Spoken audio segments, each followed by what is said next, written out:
The persona he usually likes to bring to the international arena is the one of the statist, the statesman, the person who is representing Russia, which also has an element of putting Russia back where he sees it in the position that it belongs. Russia belongs as the great power, one of the leading countries in the world, which is why obviously the G-8 still has some resonance for Russia, because it's the big boys club, the big economies, and Russia wants to see itself very much firmly in that role of the leading economies. And Russia's economy has actually been performing remarkably well over the last decade plus that Mr. Putin has been in office. The growth is slowing down now, which is a problem for Putin, but it's still around 2%, which of course in a world where many of the other economies, established economies, have been having extremely low or negative growth, Russia's still standing out in a very positive way here.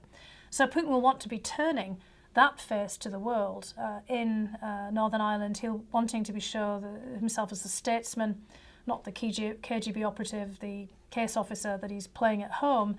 And he'll also want to be showing that Russia is still very successful and that there should be a demand for Russia, both in its economic performance and in its geopolitical role, its political role at home, abroad rather.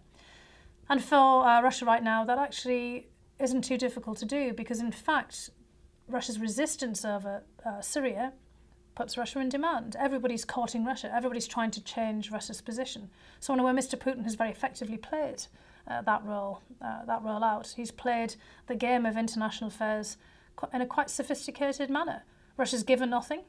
Russia hasn't budged in its position at all, and everyone is running to Russia. Everyone is trying to make Russia the decisive element in what happens next in Syria. So he's already ahead in many respects as he goes into the G8, where Russia is going to be one of the main features of this G8 meeting, precisely because of his intransigence on the issue of Syria.